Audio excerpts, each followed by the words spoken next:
This podcast is brought to you by Celtic Timber, specialists in oak beams, shelving, barrels and cladding. Visit their website www.celtictimber.co.uk. Hello and welcome to the very first episode of the Tree Talk podcast with me, Katy Davis. Today I'm joined by Andrew Heald, Director of Andrew Heald Consultancy. Andrew, thank you for joining me. Thank you very much for asking me, Katy. I'm very, very honoured and humbled to be the first person on the podcast. Yeah, as I said, no pressure. So can you tell me a little bit about your main area of work at the moment and kind of what your specialist areas are? Okay, so I'm a professional forester. I've worked in the UK and internationally for quite a long time, and what I'm really interested in is how do we do blended finance? So how do we build these? How do we bring projects together? We often tend to work in smaller projects or in silos or focusing on one particular speciality. And what I'm really interested in is what I enjoy doing is being sat kind of like the spider in the middle of a web, pulling together different projects with different funders and different landowners with different objectives, but trying to that kind of the whole being bigger than the sum of the parts, if I've got that the right way around. So I've been involved in a couple of projects in the UK, and at the moment now most of my work is internationally, and we've got some big projects, big project in Ghana and one in Brazil. Oh, wow. In southern Bahia. Wow. So, but really it's a lot of what I do is, I always say, it's kind of translating, and we're translating between different partners in the project. So that might be a farmer who's interested in doing something on their land. It might be a forestry company who wants to kind of expand, diversify, get on better with their neighbors. It might be with a carbon investor who's interested in carbon, or an impact investor who wants to have sort of social impact. And they're kind of, what I'm really interested in is the opportunity to kind of sit in the middle of all of that and kind of, I always say it's translating, and it's not translating from one language to another. It's just translating different objectives and saying, well, everyone, if we all work together and what you want here, and we could blend this with that and make all of that happen, and then trying to build a project and build that partnership to make these things happen. Wow.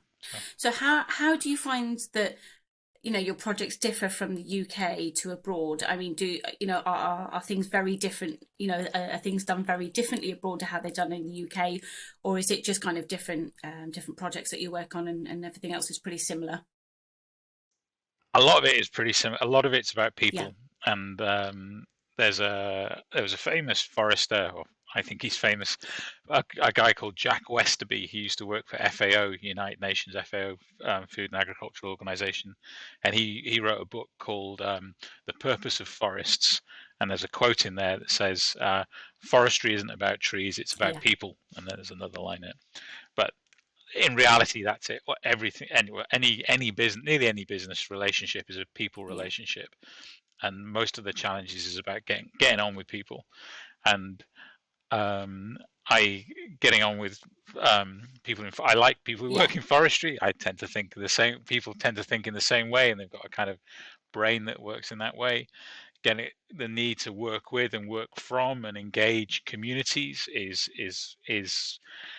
the same wherever you are in the world, and that's about the big thing there is the attitude of us to work with a community, whether that's in North Wales, where I'm from originally, or up in Scotland, or whether that's in Ghana, or whether it's in Brazil. It's about our willingness, our openness in seeing the local community as a key partner, and to see engagement as a process to make the project better rather than a box to be ticked.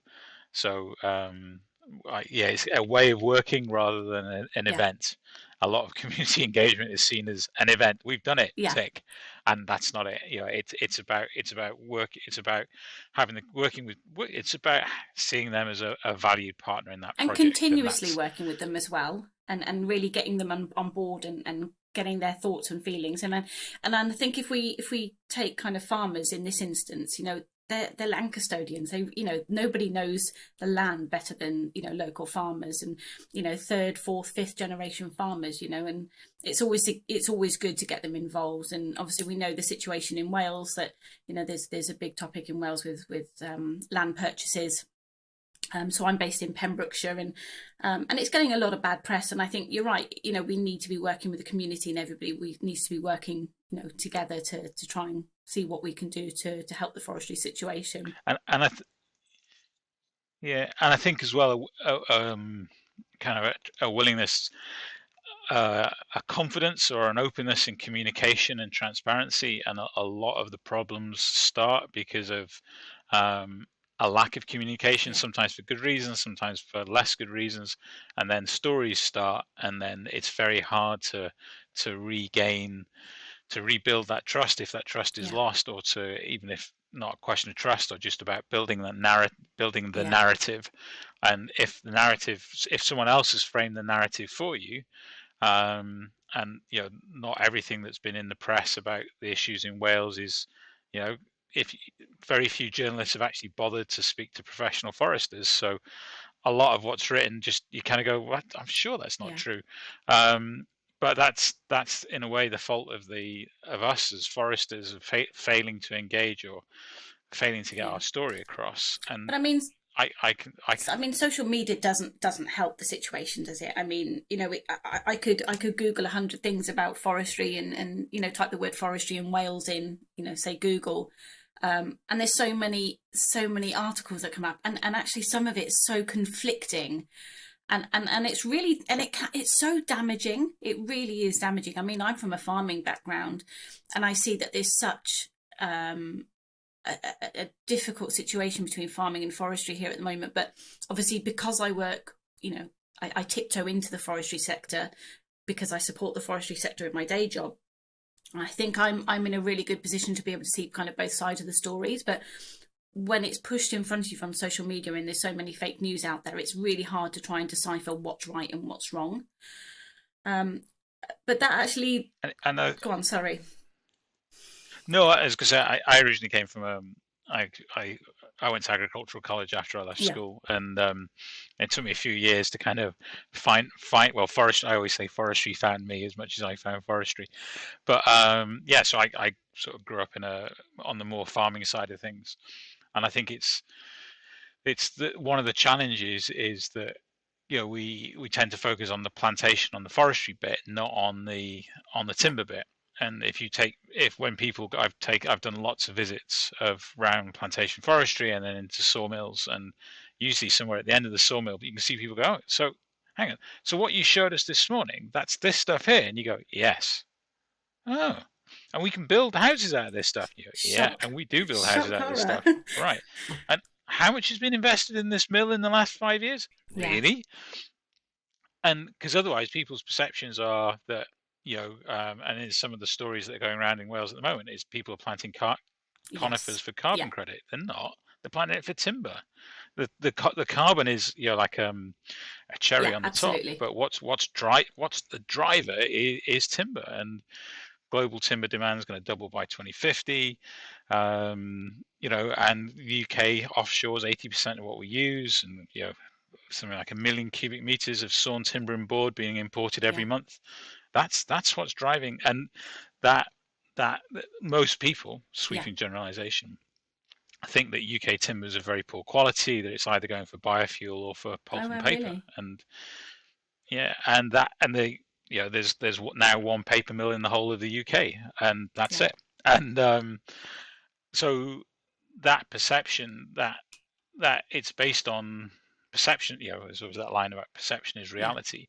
But if we fail to, as a sector, if we fail to engage people and fail to get people aware of that, if we're going to build we can pick whatever the number is for the new housing in the UK that's Yeah. required, then that's not going to be built out of brick and block, and No. it's not going to be Of built out course. of, we haven't got the skilled trades to Yeah. do that now. It's going to be Yeah. timber, and it's going to probably be off-site construction, and we could be growing that Yeah. ourselves. And I think that that's I always sort of try and start from that end rather than, I love, I kind of, I love standing in Sitka spruce plantations, and I'll talk about them Yeah, all day, but most people don't.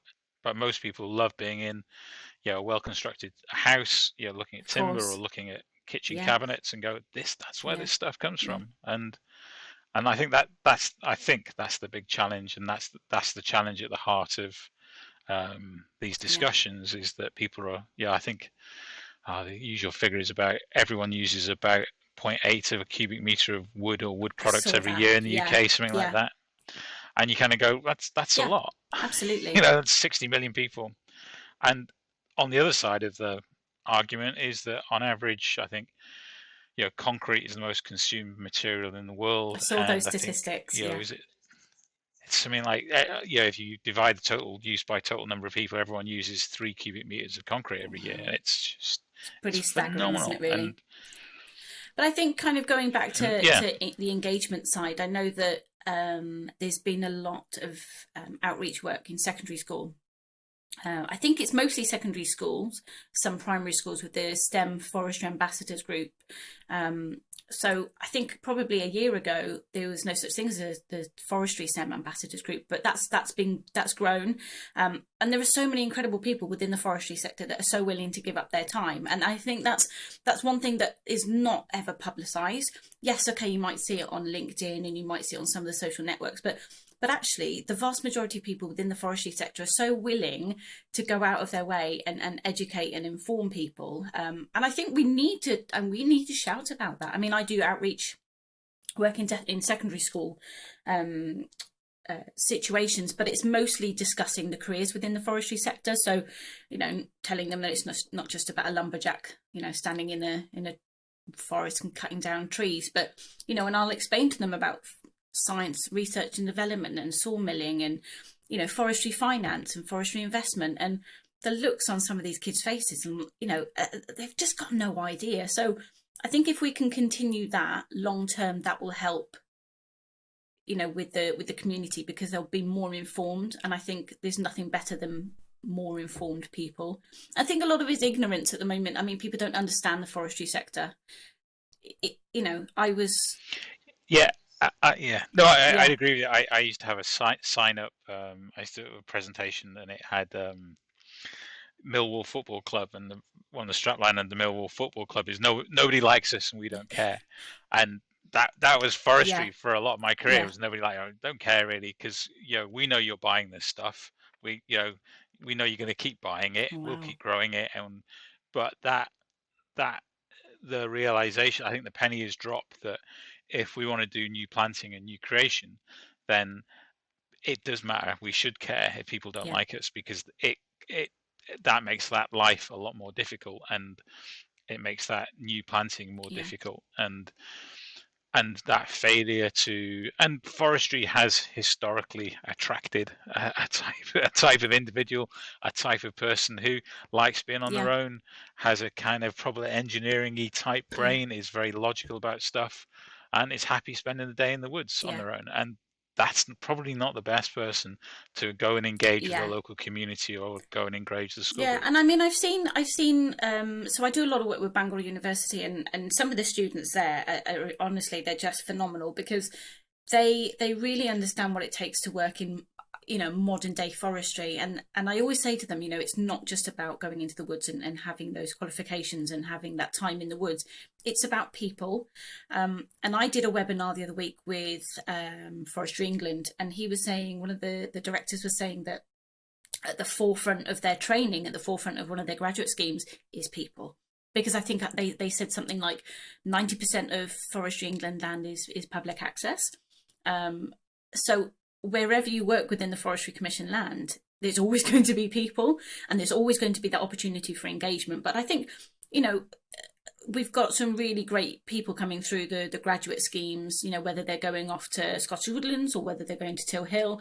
I think is a really incredible way that these guys are looking at things now, because they're very much focused on how can we improve, how can we engage with people, what can we do to better the forestry industry. So things are definitely improving, and I think I've definitely seen that over the last kind of 18 months even. the attitudes are definitely changing, and the graduate schemes have changed as well, I think, to kind of do that. And they're attracting and they've had to change, and they've had to attract a broader range of Yeah. people because of the demand for people. So that's they've kind of casted their net Yeah. wider and attracted a wider range of people. And I'd helped a couple of times at career events at Edinburgh University with Till Hill and Scottish Woodlands and others, and we had a kind of forestry corner with kind of ICF, and this is very much kind of graduate stuff. But people come out going, "What? There's a job in this," and you go, "Yeah, sign here, and we'll tell you all about it." Yeah, we'll tell you all about it. And that and I mean, I don't have a forestry degree. I my background is, I did a bit of farm work, and I did a sort of general kind of geography, environmental degree. But I worked as a countryside ranger for local council for Clwyd County Council, which tells you how old I am, and then for Welsh Water, and we employed Till Hill to do some harvesting for us. And I was like, this looks like more fun. And I spent 4 years, 5 years dealing with a lot of people on a regular basis and going, this looks like much more fun. And I ended up on their older graduate program. And and as I say, they took me on. They basically said, "Well, you understand, a bit about conservation, about people. We'll teach you the forestry stuff. That's the easy bit, kind of thing." And so I think forestry's always been, once you get into it, it's been quite good. It attracts quite a wide range of. You need to, historically, traditionally, you always needed to know someone, or you kind of people fell into it. But I find it I find it a really open and welcoming sector. I mean, and that's coming from, I worked on farms for years and years, but kind of going back to the ignorance of forestry. I mean, our land, as I grew up, backed onto what was then Forestry Commission land. I presume now it's NRW land, and it was hundreds and hundreds of acres of forestry. But we just even, growing up and we had sheep and we grazed, but we never knew as children what that was. It was just like, you don't go over there, the gates are shut, and that's kind of, what it is. And then, through the years, you'd see, gaps, where they were harvesting. But I think, if we can reach out to even primary school age and just provide that little bit of information, then, it encourages curiosity, doesn't it?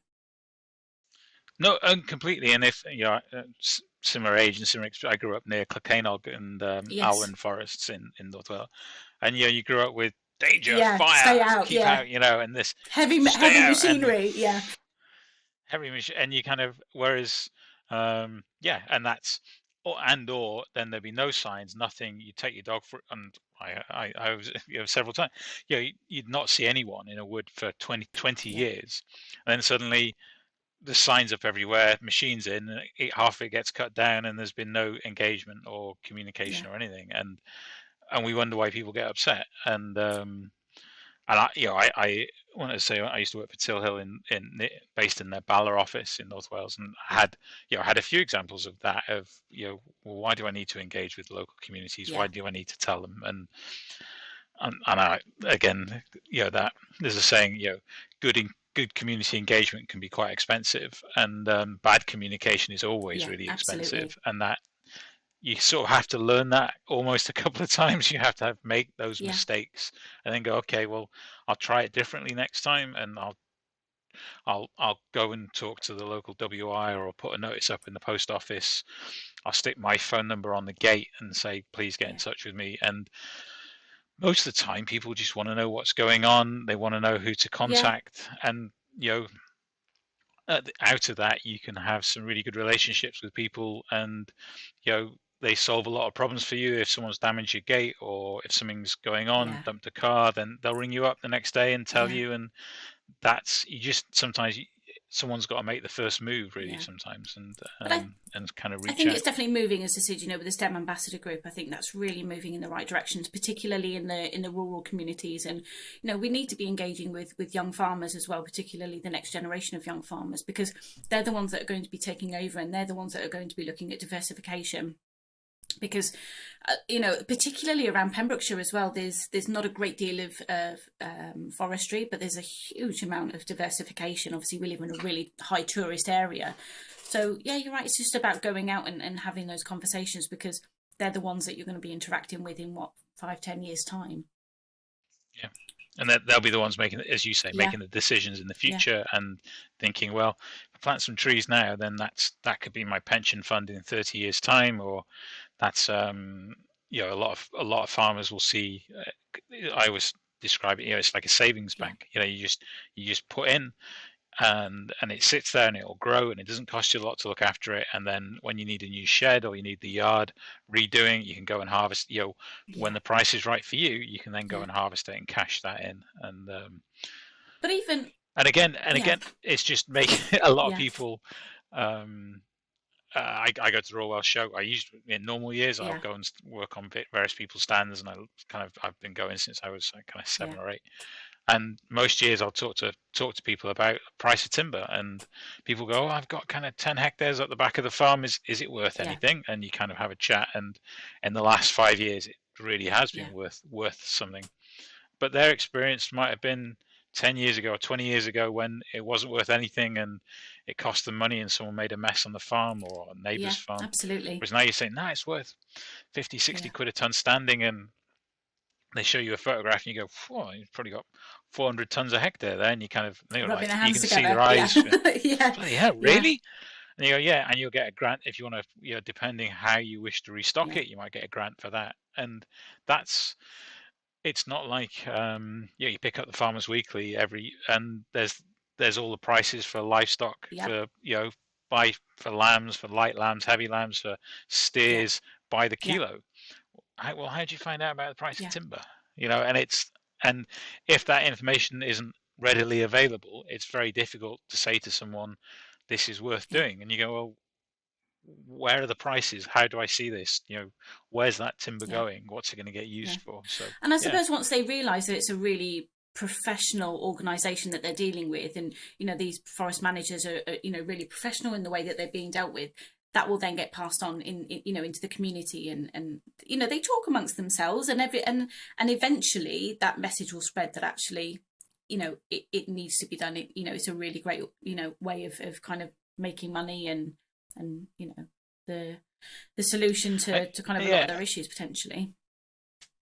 and good forest managers and good contractors and good hauliers, and that um, I can think of a situation where we had it was I think it was in Snowdonia somewhere, and we had challenges with timber traffic going through the Yeah, village, and it had to be very sensitive, and there's lots of community engagement, and it was done, but it was still we had to agree to certain times and everything else. But the thing that changed the difference was one of the hauliers, his daughter went to the local primary school, and they had a kind of, what do your parents do? What does your mum do? What does your dad do? And the daughter said, "Well, my dad drives timber yeah. lorries."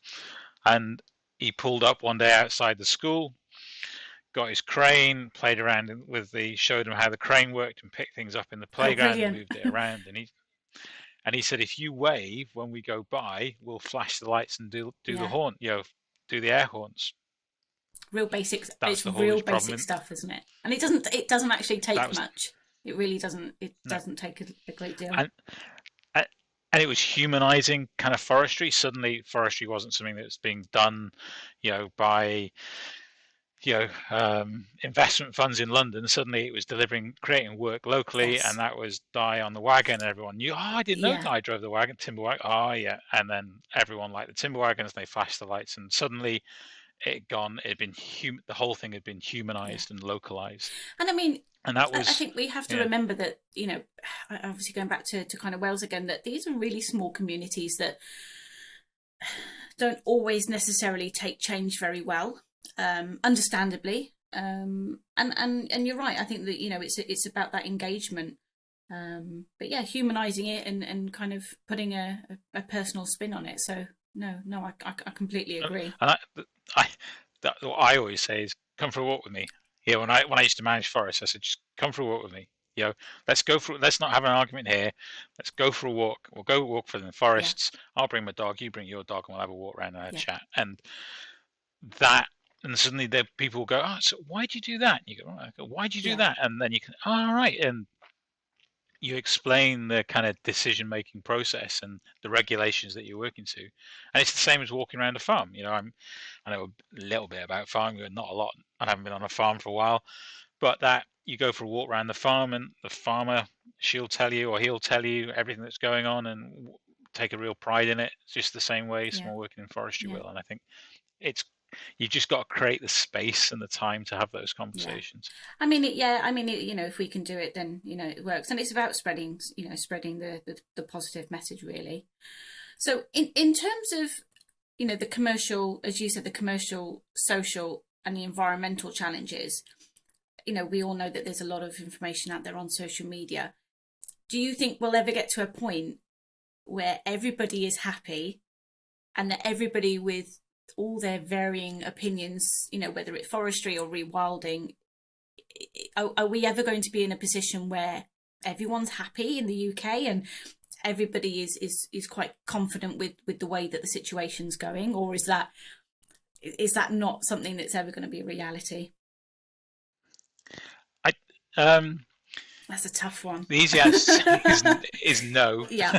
Is probably no, but I think there's lots of opportunities to move people. I think in my Mm-hmm. experience, most people want most of the same Yes. thing, and and I think most people involved in land use and rural issues are kind of in furious agreement about 80% Yes, of I agree. stuff, Yeah. and probably will give in on, not give in, will reach compromise on 10%, and there's probably about 5%, 5-10% left but we all focus on that 5 and 10% we don't agree Yeah. on, rather than on the 80% that we do. Yeah, I agree. And I Yeah.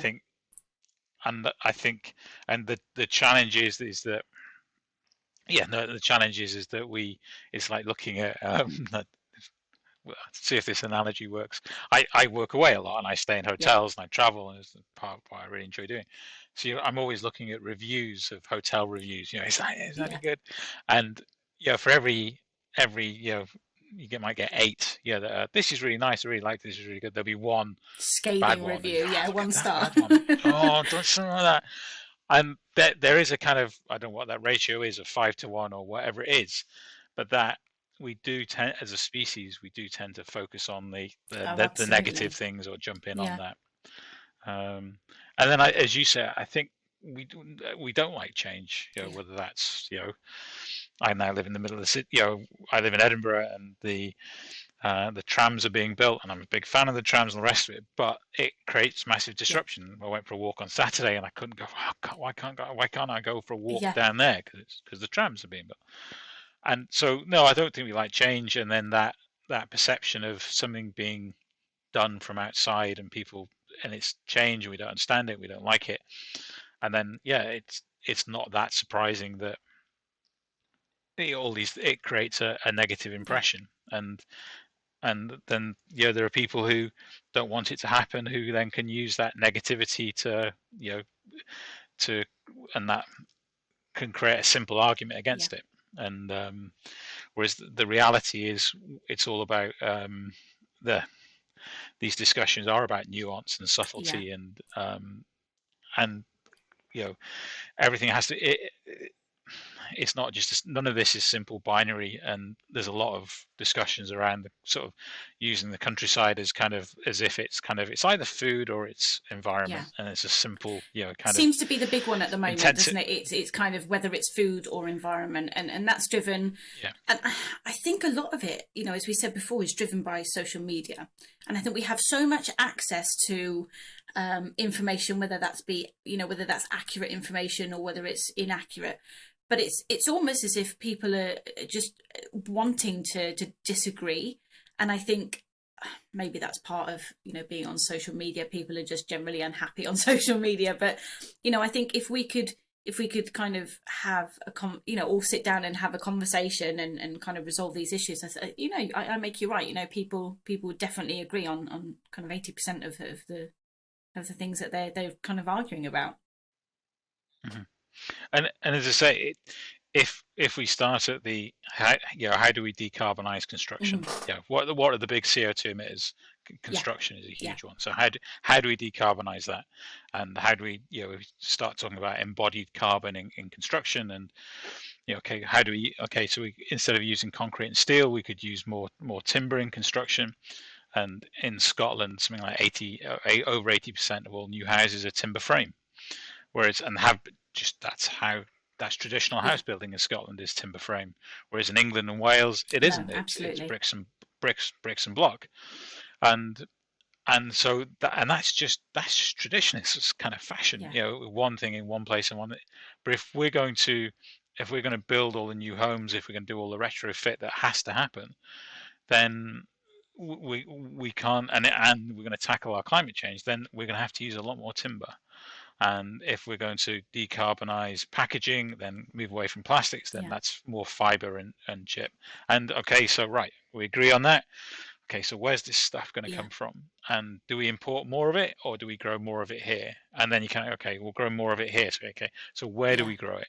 How do we grow it? What species do we grow? And that's and there's a kind of a joke about kind of timber nimbyism, which is kind of, I'm not anti-timber, but just not Yeah. here Yeah. or there Absolutely. or Just there. But somewhere I'm else. not Yeah. anti-timber, just somewhere Yeah. else. And you kind of go, well, where else?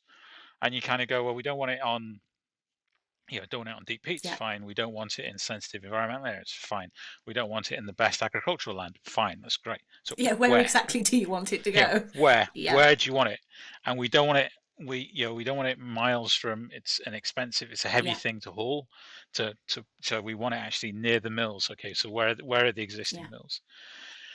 And then the thing I think that if you look across the rest of Europe and go, okay, hang, so we have got a slightly weird, not a weird forestry model in the UK, but we have a weird forestry model because we have a weird land ownership Yeah. model, and we have quite a limited range of Mm. landowners in the UK. Whereas if you look into Ireland or elsewhere in Central Europe, we have a far broader range of people owning a lot more land and a lot more small land Yeah. holdings.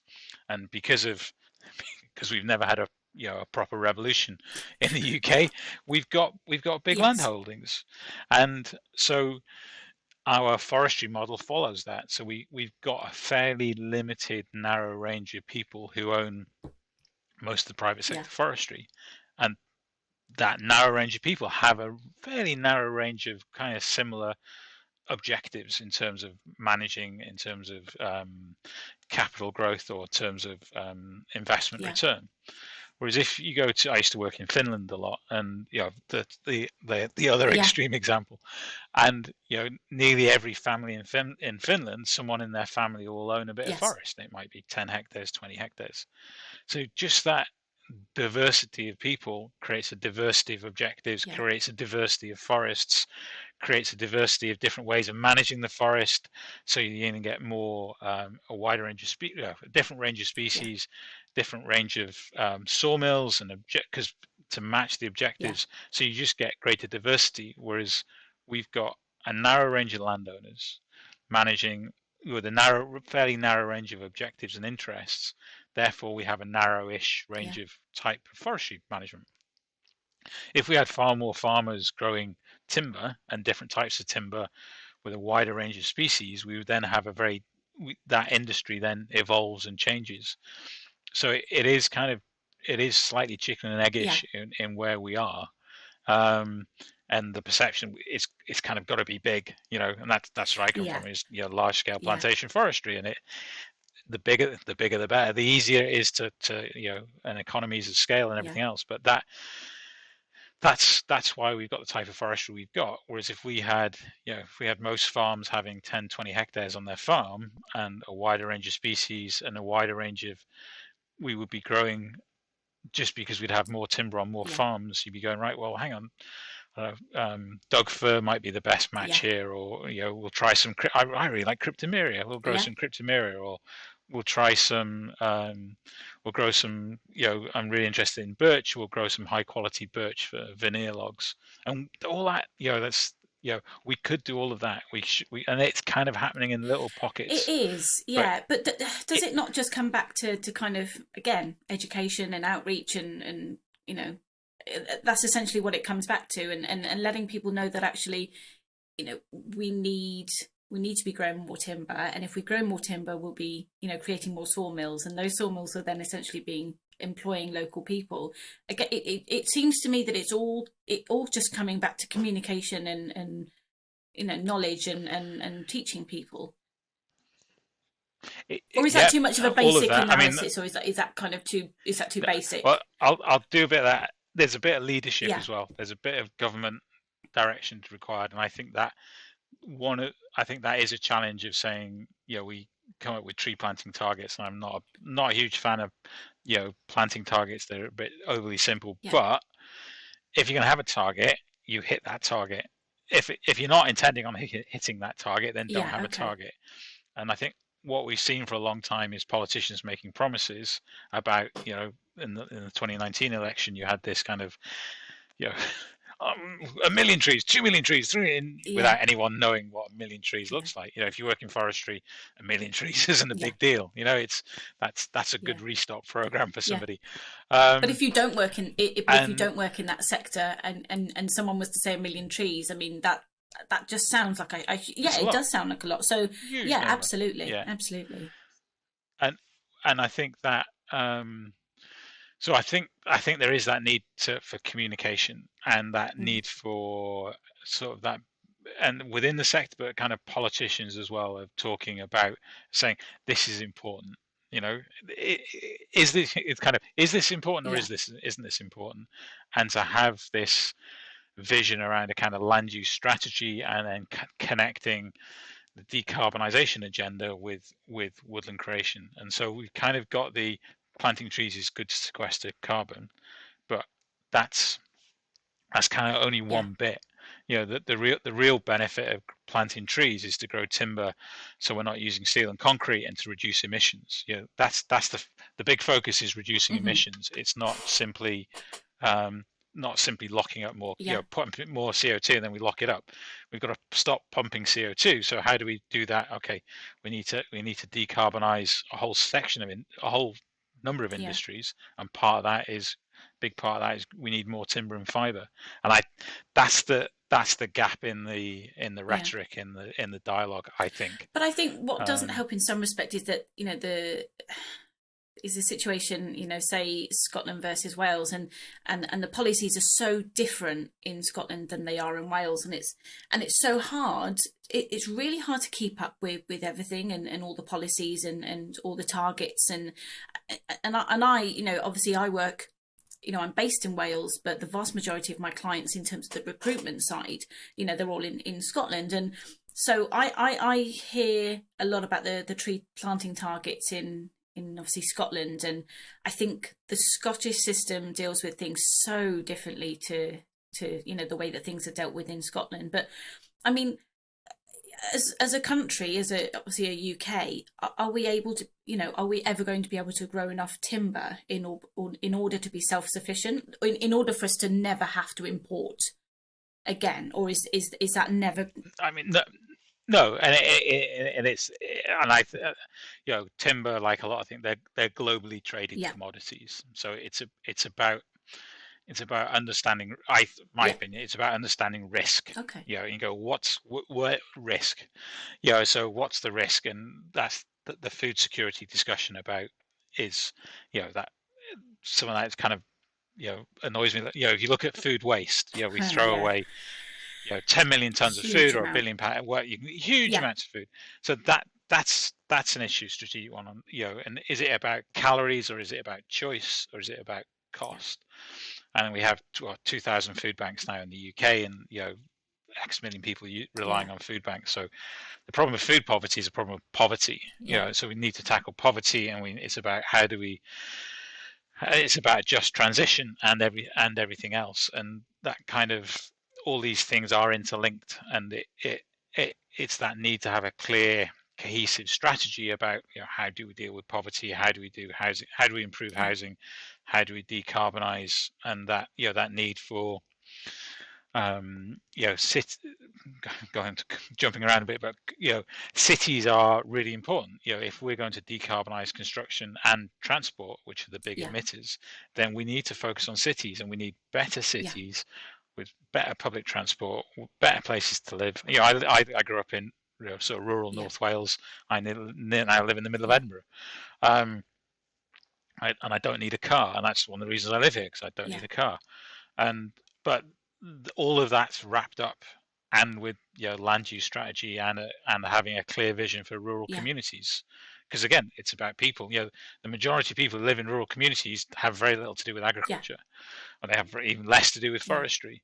But all the noise is about agriculture and forestry, and there's, you know, I got friends who, you know, uh, you know, work in a rural shop, or run a you know, I've got friends, you know, in Ruthin where I'm from, who run shops and stuff, and they're like, well, I need help with my rates, and I need help with council tax, and I need help. You know, we need to sort out, you know, for local residents to come and purchase from me instead of off Yeah. Amazon. And I think so. I think there's all these interwoven things, and then suddenly one thing kind of pops up, like forestry, and you know, it's, you know, literally a few hundred hectares, and everyone's, Up in you know, arms.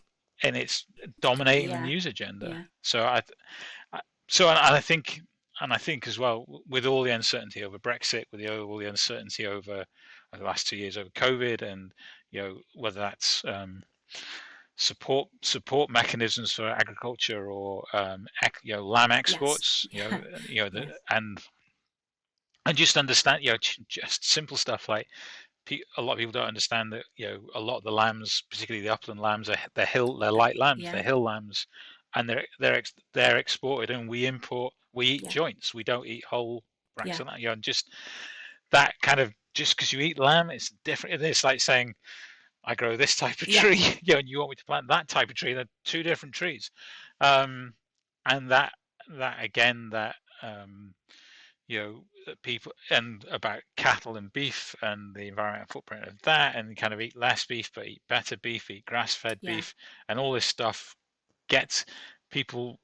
There's a desire for kind of simple, easy I messaging, agree. and And it's never going to none of this be. stuff is No, it's never simple. ever going to be. None of this No. is, and it's, No. yeah. And there is obviously a lot of, talk about, you know, obviously not necessarily wanting to touch on the point, but things like veganism and kind of, having that sort of going into that lifestyle, and that being the be all and end all, and that making a really big impact. And for me, you know, being born and bred in a really rural area, I've always been of the mindset of buy local and shop local. I mean, we reared our own sheep and pigs and all of these sorts of things. So I don't necessarily know much different.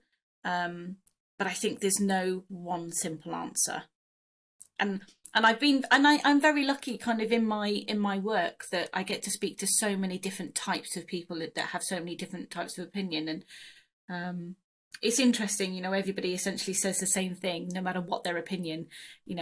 No one answer is the right answer, and we need to all just kind of communicate a little bit better. Yeah, and what is right in one bit of, you know, in Scotland is different to Yeah. Wales, and different drivers, and what's right now might not be right in 10 years time, and probably won't certainly be right in 20 Yeah. years time. And that, and it is to have that, to be able to have the confidence, and have this dialogue, and have these Yeah. discussions. There's a really good thing in Scotland called the oh, no, it's a really good thing, I can't remember the name of it. It's like Scotland Climate Community or something like that. Okay. So it's a weekend. It's a group of people that the government has brought together from all across Yeah. society, and they have weekend workshops, discussions, and they bring in experts and have these discussions, and it's really good, and it's communicated really Yeah. well. Scotland Climate Assembly, Oh, there you go, okay. got there in the end. Scotland Climate Yeah. Assembly, and it's really good. And you kind of, and people, you know, most people are pretty smart, and most people, you know, given the right evidence, and given that, you know, you talk people through, people will understand the scale of the and urgency of the climate problem and of the biodiversity Yeah. problem, and realize that we are going to have to, you know, and as I say, everyone's, I think most people are kind of on the same road, we're going in the same direction. You know, speed is an Yeah. issue, but we're all heading in the same direction, and it's, some of the people going too fast are worried about people going too slow, and some of the people going too slow are worried about people going too I think fast. that's But the case I everywhere, though, think isn't most, it? yeah, Yeah, but I think we are most of us are on the same yeah, page, heading in the same direction, and I think it's just having that. Um, yeah, it's having this dialogue and having these yeah. discussions and realizing, yeah, things do need to and, change, and and really. sharing knowledge as well, I think, is a really huge part of, again, going back to kind of what I hear every single day is people are so open, and people are wanting to share their knowledge, but they don't necessarily always have that platform to be able to share knowledge with the right people. And really, hence the reason for this podcast. It was to allow people to come on and have just a conversation, and allow other people from, whether you've got the same opinion or whether you've got a completely separate opinion, really just to come on and just to have a conversation, and to really do it in such a casual manner that it's not defensive, and it's not, because it's all, I find it very defensive and very aggressive online, and it can get, really quite heated in whatever websites you go on, and whether it's social media or whatnot, and it gets really heated sometimes. And I think sometimes it's nice to just step back from that, just have a conversation, and just really just try and share your knowledge with everyone.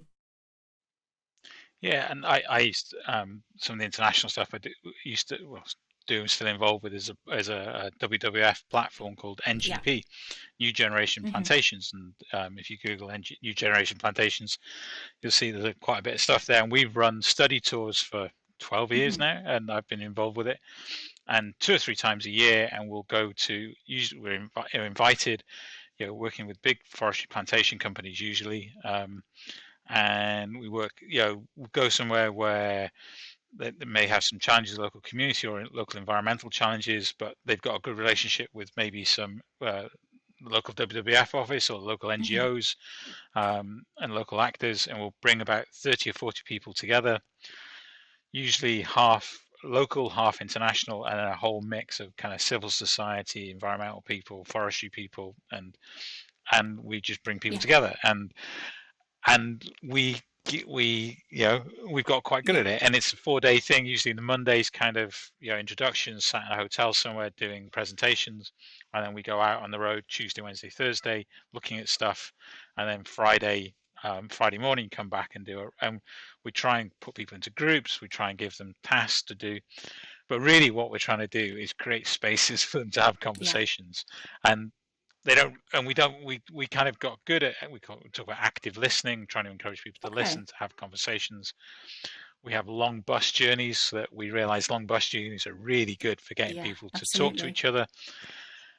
And we used to say Wednesday afternoon was our kind of thing. Wednesday evening, that meal on Wednesday evening, and they go, and they suddenly stop sitting in their own little groups, and they'd be sitting Oh in wow, different okay. groups and having chats, and you'd listen, you'd kind of go, listen, and they're Yeah. like that level of noise of 40 people in Yeah. a room talking, or in a bar talking, and you kind of, and then we used to joke and say, right, we got, and we did one trip and we got it to the Monday evening, and they all ended up we were in Vietnam, and everyone ended up in a roadside bar having a really good time. We were like, wow, that's Oh, Monday evening. We've brilliant. we've got good at this.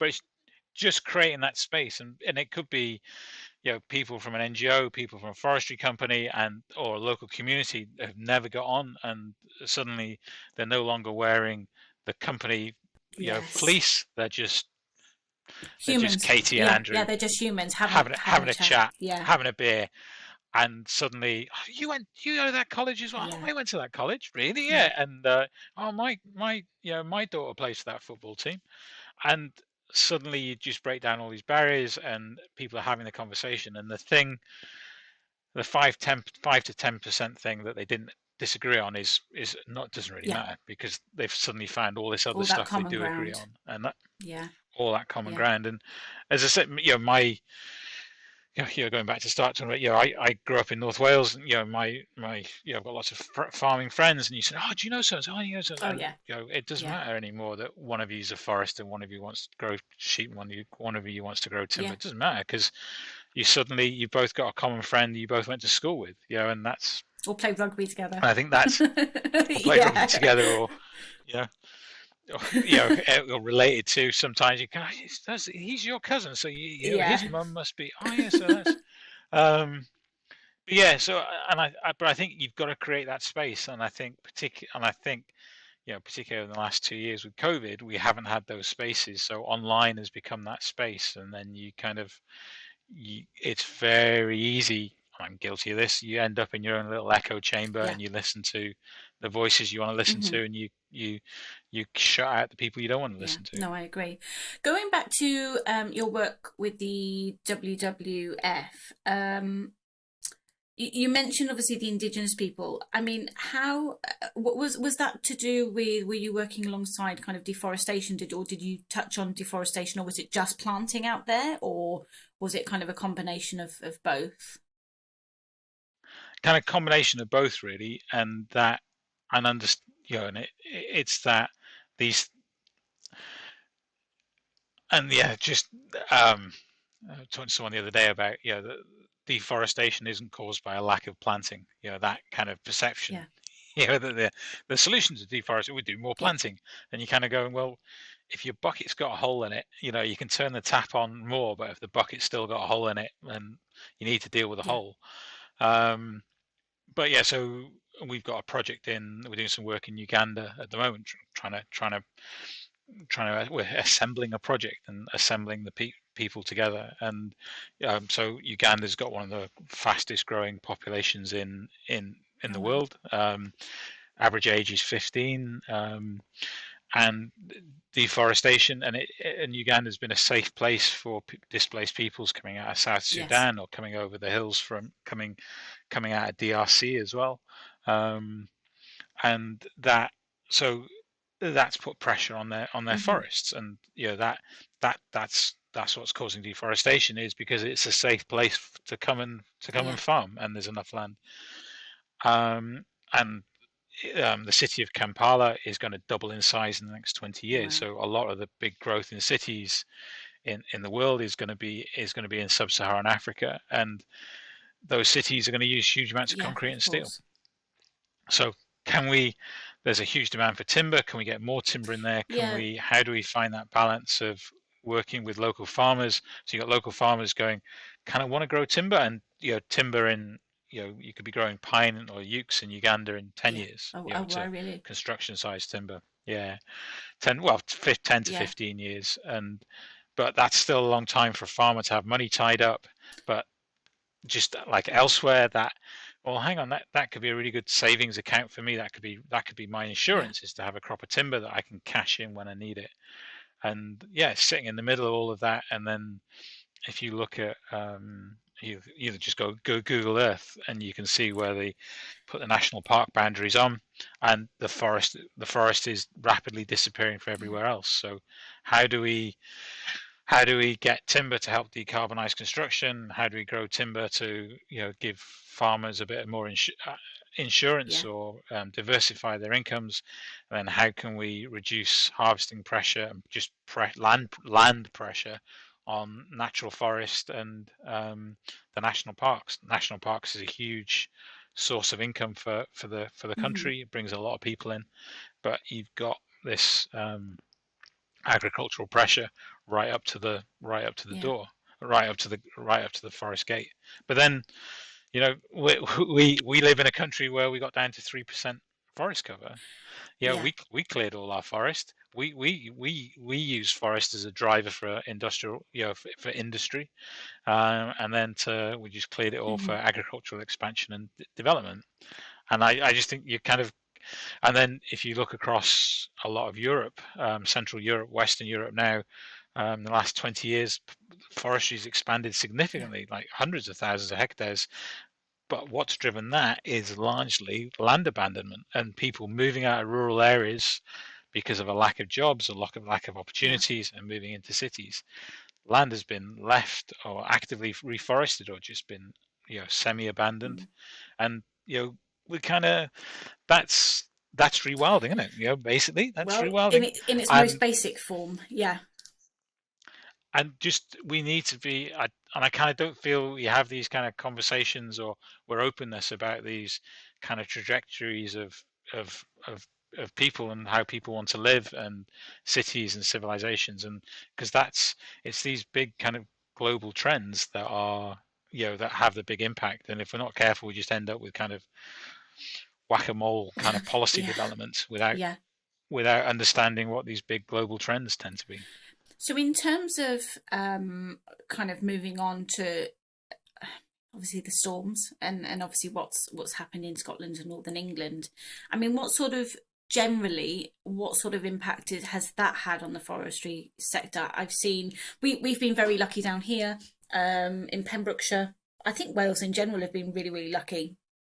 But obviously speaking to a lot of my clients up in Scotland, they some of them are just heartbroken and absolutely devastated. But aside from kind of the immediate financial impact, what are the bigger impacts, and kind of whether that's now or kind of 10 years down the line, from these storms?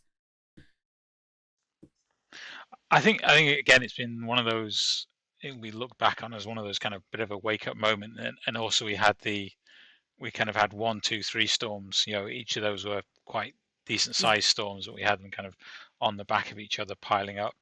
And I think the areas it's hit as well, so particularly kind of sort of eastern Scotland and Aberdeenshire yeah, down. So though, for geographic reasons, our forests on the east coast tend to be more, generally we've got more Sitka spruce plantations in the west, in the south and west, and more of the pine and traditional estate woodland on the hmm, east, just because one's wetter, yeah, one's drier. And some of the woodlands that have gone down are these traditional kind of managed for many years pine forest, pine yeah, plantations. Quite, there's probably, if you looked at continuous cover forestry east west, there's yeah, probably more in the east than in the west. So more diverse woodlands, more, what a lot of people say, nicer yeah, forests, pine forests, and Doug fir and everything else. And it's that that's caught the brunt of these yeah, storms. So it's it's not an evenly, and storms never are evenly of course. distributed. They hit some spots harder. So I mean, in terms of between the sort of 1 and 2 million cubic meters down, I think Wow. that's the figure. I think is it. Something like that, yeah. But that's, yeah, we harvest about 11-ish, 11 to 12 cubic meters every year. So it's a month to 2 months, which doesn't sound No, very of much, course. but we would never have that much in one place. And for 20 years now, 30 years, we've been trying to spread the harvesting, smaller scale Yeah, coops and everything else. So it it yeah, it's brought down big areas of bigger coops than probably yeah, anyone would want, and it's weakened other areas and trying to fell. And yeah, so I think it does drive that towards more diversified plantations, or more diversified species, but also diversified in age structure. hmm, So if we know we're going to get more big yeah. storms. That was going to be another So question, actually. th- Is this a yeah, one-off, or I suppose, it's not one, is it? But I mean, is this something that's going to continue? Obviously, with climate change, is this going to be a continuous, you know, situation that we're going to constantly see? And how do we go about planting trees that are resilient, or can we plant trees in forests that are resilient to these sorts of things? and all of that. And I think the other thing is, what we're seeing is snap. It's not, um, say, where I'm, in North Wales kind of thing. You get big blows and storms, and you get the whole, it tends to be, it tends to be poorly drained ground, spruce coming up with a whole root We had plate that comes here, up. yeah, in Pembrokeshire. Whereas, That's okay, mostly what we had down here, actually. Yeah. yeah, but that tends to be, you get that wet, you get a lot of rain, and then the whole trees start rocking and up Yes. they come. Whereas on the east coast, where it's been dry, it's been snap. So that has if it's snap, it's got to be harvested quicker. If it's blow and it's still attached to the roots, then you can leave it usually for a bit longer. But no, and yeah, so how do we do that? How do we? Is that the big We question? need more forest. Yeah. Yeah, well, it's more of everything, more species, more age, more Yeah. variety. managed in different ways. But again, I don't think there's a magic. There's no magic bullet, and I know some of the people who've got have been thinning and doing high quality silviculture for the last 20, 30 Mm. years, and it's gone overnight. And that those the I guess the trade-offs then of well, we're building up the capital value in this through continuous Yeah, cover. We're going to have bigger trees, more sawlog, but we'll thin it over a longer period. And if the trade-off then is more storms, then does that make you think, well, actually, I'd be better growing this on a shorter yeah, rotation, maximize my volume yeah, quicker, or do I go for a longer rotation and continuous cover, so I'm taking some value out every yeah, year? And that will vary from site to site and yeah. from owner to owner and And forester I to suppose that's forester, why it's really. really important to have kind of a really good management in place in terms of who's looking after your forest and making sure that you're choosing the right individual or the right business to come in and support you, because I think that's really really important that you get on with the forest manager or kind of the contractors that you're dealing with, and it's really important to make sure that you're getting the right advice from kind of everyone. Yeah, completely, and getting that professional Yeah, advice from professional foresters on thinning, yeah, because thin it, you can thin it and it stands, and you can thin it, it will fall yeah, over. And to a lot of people, it yeah, won't. The difference between the two is not yeah, much. And having advice from a chartered forester, and then the chartered forester employing really good yeah, contractors, and good contractors who understand what they're doing, have got the right machinery, and again, you need kind of professionalism all the yeah, way down the yeah, I line agree. of thinning it right, thinning it in the right way. And again, people have had bad experiences I think back into the early noughties and late 90s. There's sort of a lot of bad thinning went on, and poor quality stuff. And then even when the harvesters started coming in, everyone bought bigger and bigger harvesters Yeah, and tried to push bigger harvesters down yeah. racks. But yeah, so again, just the kind of right machine in the right place, doing the right job, Comes back to with communication good again then, doesn't contractors. it? And Yeah, it yeah, comes back to communication, and that communication of going, this thinning isn't, you know, th- um, I was always told thinning is a process to add value to your final yeah, crop. It's not about taking an early hit, taking an early cash out. It's about adding value. If it washes its face and makes some money, yeah, great. But what you're doing is adding value to the yeah, final crop. Whereas a lot of people think, oh, I can get thin it, you get a first thinning, take some money out of it, or a second thinning. But yeah, so and again, it's just a different set of skills, a yeah, different set of knowledge, yeah, and understanding what the timber market is or what the market's going to do, and that magical yeah, crystal ball of when to thin and yeah. how to thin it. I mean, there's been a lot of technological advances in the last kind of few years within the forestry sector. Drones and GIS and all that incredible stuff. And I see some of it.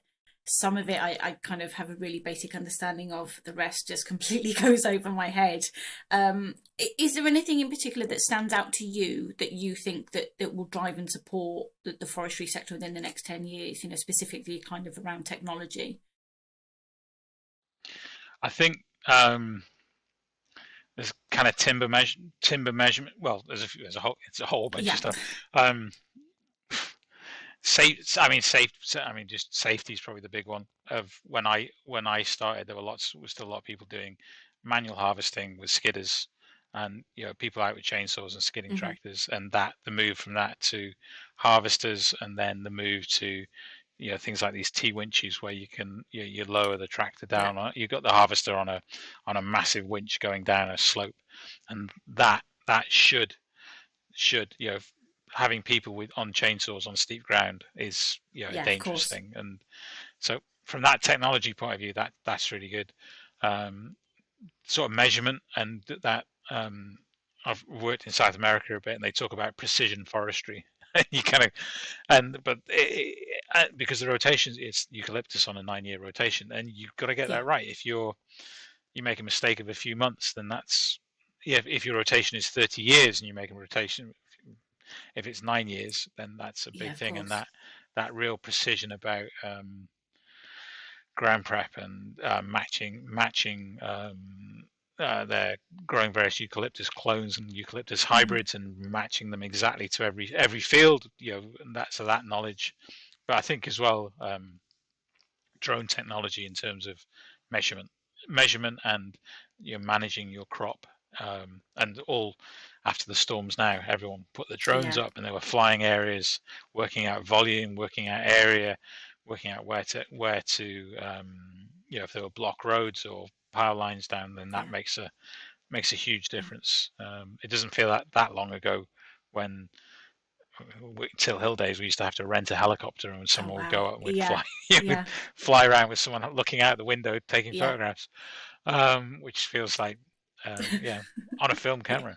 Um, but yeah, so I mean someone there's a link I just stuck it on Facebook today of someone with a drone with a thermal imager on it Okay. and looking for deer. Oh, It was just that flying, was Till Hill. and you Yeah, was it I think okay? it was Till Hill. And I was just like, Yeah. Yeah, wow, I saw look that at today. that! That was incredible. Yeah. And you thought, heck, and you could imagine that's you could do that at night. You Yeah. don't need you can actually put the drone up at night. It flies a standard route and it comes back and it lands, and then you look at it and it's counted the number of deer. Um, there was, and then again, I mean, and the other thing, oh, sorry, on measurement, going back to that, is payment through the head.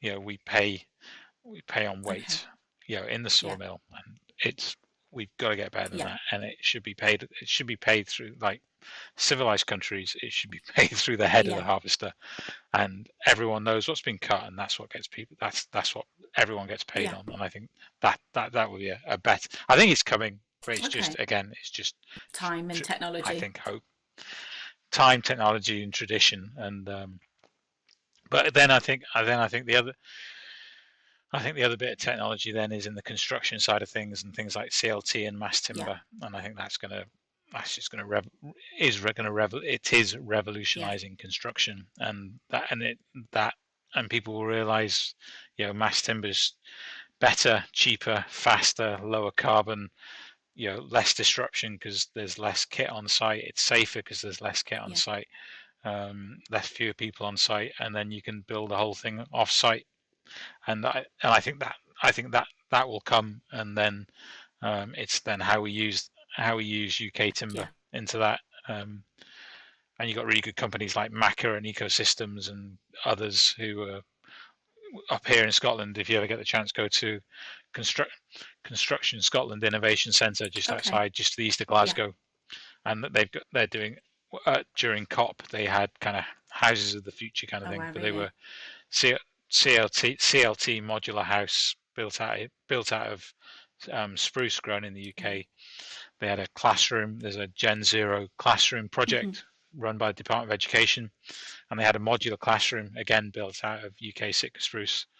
And that's going to how that modular is Yeah. going to how we're going to build mass Yeah. construction. And again, that you don't have to worry about can we grow a bit of C24 Yeah. 4x2. It doesn't Yeah. matter anymore. Absolutely. It doesn't matter. Well, we don't need C24. We don't need to grow it. We just don't need Yeah. it because we're designing that we don't need that kind of strength. But yeah, so I think that's really interesting. And then again, kind of we tend to get everyone tends to get really into the shiny Yeah. kit and the drones, but plant breeding and genetics as well, and that plant breeding, whether that's Kalara resistant ash or spruce with lighter branching, or who knows, we might get some Phytophthora rumorum resistant larch in another 10-20 years, and I think that's Yeah. Andrew, that's also going to be really thank impressive. you so much for your time today. Fascinating. Thank you so much. I really appreciate your time.